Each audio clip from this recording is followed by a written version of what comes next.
First night wedding night जो है second day ही hospital पहुंची होती हैं, वजाइनल टाइटनिंग अपनी शादी से पहली रिलेशनशिप बना लेती हैं, आपको लगता है कि ये ट्रीटमेंट जो है उनके लिए सेफ है? मैं तो उनसे माजरत कर ले बेटे, मैं आपके झूठ में शामिल नहीं होना। वजाइनल टाइटनिंग ये एक बड़ा ट्रीटमेंट जो है वो इन है हमारी सोसाइटी में। इसके जो है वो दो स्टेप जो हैं, इसको हम पॉजिटिव साइड पे भी लेके जा सकते हैं, नेगेटिव साइड पे भी लेके। अब तो एक कुछ लेडीज़ इस तरह से भी कहा जा सकता है जो अपनी शादी से पहली रिलेशनशिप बना लेती हैं, ठीक है, उसके लिए वो कहती हैं कि हमें शर्मिंदा ना होना पड़े, तो वो एक ट्रीटमेंट हो गया, कहती हैं कि हमने करवाना। लेकिन फिर जो है कुछ लेडीज़ ऐसी हैं जो डाइवोर्स उनको हो जाती है, ठीक है, या वो फिर उनके हस्बैंड की डेथ हो जाती है, तो कहीं नेक्स्ट किसी जगह पे वो शादी करना चाह रही हैं, तो वो जो ये ट्रीटमेंट करवाना चाहती हैं, तो क्या आपको लगता है कि ये ट्रीटमेंट जो है उनके लिए सेफ है, या इसकी क्या कॉस्ट हो सकती है, या क्या किस तरह से, इसके बारे में आप क्या कहेंगे? अगर कोई कपल चाहता है कि हम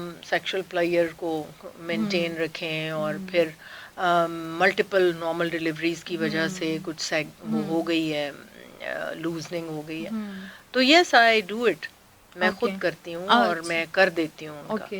लेकिन वो जो दूसरी आपने सिचुएशन बताई है, तो मैं तो उनसे माजरत कर लेती हूँ कि बेटे मैं आपके झूठ में शामिल नहीं होना चाहती। बिल्कुल। तो ये होती हैं, हाइमन क्रिएट किया जाता है, आपके वजाइनल टाइटनिंग्स होती हैं। अब जो आपने दूसरी सिचुएशन बताई कि उसके हस्बैंड की डेथ हो गई है, बिल्कुल, और उसने बच्चे पैदा किए हुए हैं और she wants to be good for her new husband, तो यस दैट इज वो तो कोई इतनी बुरी बात नहीं है, ठीक है, इसका कोई साइड इफेक्ट नहीं, इसका साइड इफेक्ट अगर अच्छे हाथ बहुत ज्यादा टाइट कर दो तो वो बिल्कुल ही पेनफुल हो जाता है। ये तो करने वाले के ऊपर डिपेंड करता है ना कि वो कितना उसको इंटेलिजेंटली करते हैं कि बहुत टाइट ना हो जाए, बिल्कुल ही स्टेनोसिस ना हो जाए। मतलब खतरे वाली इसमें कोई बात नहीं होती, वो नहीं, खतरे वाली कोई बात नहीं। ठीक हो गया, सही है। अच्छा मैम, अब जो है एक जो हम नेक्स्ट अपनी जो बात करना चाह रहे हैं कि फर्स्ट नाइट वेडिंग नाइट जो है उस पे जो है वो मिथ्स बनी हुई हैं, ठीक है, कुछ बच्चियों के साथ जो है वो इस तरह से उनको ट्रीट किया जाता है कि वो सेकंड डे ही हॉस्पिटल पहुंची होती हैं, ठीक है, पता नहीं उनको बॉयज़ को स्पेशली जो है वो कोई सोसाइटी प्रेशर होता है या क्या इशू होता है, आई डोंट नो उनके क्या हावी दिमाग पे हुआ होता है कि बच्चियों को इस तरह से ट्रीट करते हैं कि मतलब वो मरने वाली हो जाती हैं। तो आप इस हवाले से जो है वो स्पेशली बॉयज़ को या गर्ल्स को जो है वो आप क्या मशवरा देना चाहेंगी कि किस तरह से क्या मिस होनी चाहिए? बेटे गर्ल तो पैसिव पार्टनर है ना, एक्टिव पार्टनर तो बॉय है। बिल्कुल, बॉय के बाप को चाहिए कि उस सारी शर्में हटा के, शर्मो हया के बैरियर हटा के उसको, he should be the best friend, ठीक है ना, वो तो सारी उम्र गुजार चुका है, एक्सपीरियंस्ड आदमी है, वो उसको पास बिठा के गोद में बिठाए, प्यार करे, उसको समझाए कि देखो किसी की लाडली बेटली आ रही है, बिल्कुल ऐसी है, ठीक है, you should know how to treat her with respect. आपको उसकी रिस्पेक्ट करनी है, उसकी हर तकलीफ को एंटिसिपेट करना है कि मैं ऐसा कुछ ना करूं कि इसको तकलीफ हो, जहनी, जिस्मानी या इमोशनल, इसको तकलीफ ना पहुंचे। तो अगर ये सोच होगी दिमाग में, तो फिर तो वो सोचेंगे कि we should be very gentle. लेकिन ये बातें कहाँ किसी ने सिखाई होती हैं किसी को। और तो आपको क्या लगता है कि मदर्स को भी तो मेरे ख्याल से बेटियों को जो है वो गाइड करना चाहिए ना इस चीज के बारे में, थोड़ा बहुत उनको आइडिया होना चाहिए।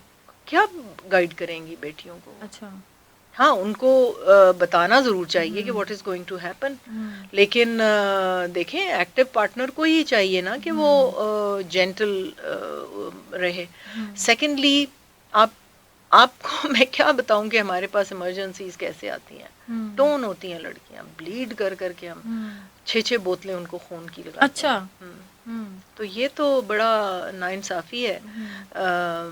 बहुत सी बच्चियां हमारे पास आती हैं इस तरह को, तो मतलब एट द स्पॉट स्टिच कर रहे होते हैं हम, जनरल एनेस्थीसिया दे के प्रॉपर्ली स्टिच करके। कुछ बच्चियों की तो एट द स्पॉट जो है वो डेथ भी हो जाती है, बहुत सारे इस तरह के केसेस भी तो आते हैं।